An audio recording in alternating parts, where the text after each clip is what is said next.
आणि एक महत्त्वाची बातमी आपण पाहूयात। अजित पवार गावकीचा विचार करतात, भावकीला विसरले तसं रोहित पवार यांनी म्हटलंय। अर्थमंत्री आहेत, आमच्यासाठी थोडा निधीचा विचार करा असं रोहित पवार यांनी अजित पवार यांच्या समोरच म्हटलेलं आहे। एकाच कार्यक्रमामध्ये अजित पवार रोहित पवार एक सहभागी झाले होते। 1200 मतांनी काय होईना निवडून आलोय असं रोहित पवार यांनी म्हटलं। आता तर 5 वर्ष सरकारला सोडणार नाही असंही रोहित पवार यांनी म्हटलंय। मग मला दादांचा फोन आला, अजित दादांचा फोन आला, त्यावेळेस आम्ही एकत्रित होतो पार्टी म्हणून। आणि मग त्यांनी मला घरी बोलवून घेतलं। माझी अपेक्षा होती की त्यांनी सांगावं की भाषण चांगलं झालं, अजून चांगलं कर। त्यांनी सांगितलं की भाषण चांगलं झालं, पण एक गोष्ट महत्त्वाची तुला सांगतो। म्हणलं काय? अरे भाषण देत असताना, अधिवेशनामध्ये बोलत असताना तुझ्यावर कॅमेरा असतो, जरा बटणं जरा वरपर्यंत लावत जा, म्हणजे एवढं बारकाईने लक्ष त्या काळामध्ये माझ्यावर होतं।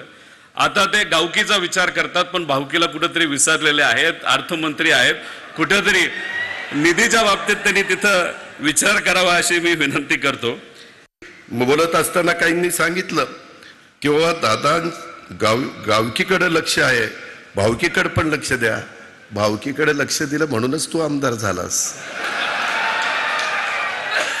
जरा जयंतराव त्याला विचारा किती मतं पडली, पोस्टल बॅलेट मध्ये आलाय आपण।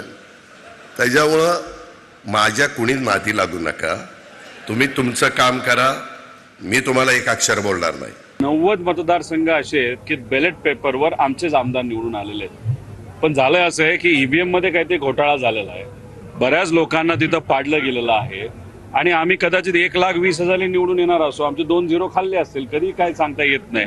त्यामुळे काय गडबड झाली हे राहुल गांधीजींनी आता पुढे आणलेली आहे। त्यामुळे त्या गडबडीत अजून काय काय गडबडी झाल्या तर आता आम्ही तिथं शोधत आहोत। पण एवढी ताकद माझ्या विरोधात लावून सुद्धा तिथे असलेल्या प्रामाणिक जनता यांनी मला आशीर्वाद दिला। 1200 का न होईना आता मी निवडून आलेलो आहे, पण मी शांतता मात्र त्या ठिकाणी बसणार नाही। पुढचे 5 वर्ष या सरकारच्या नाकात दम हे सामान्य लोकांच्या वतीने आणल्याशिवाय आम्ही गप्प बसणार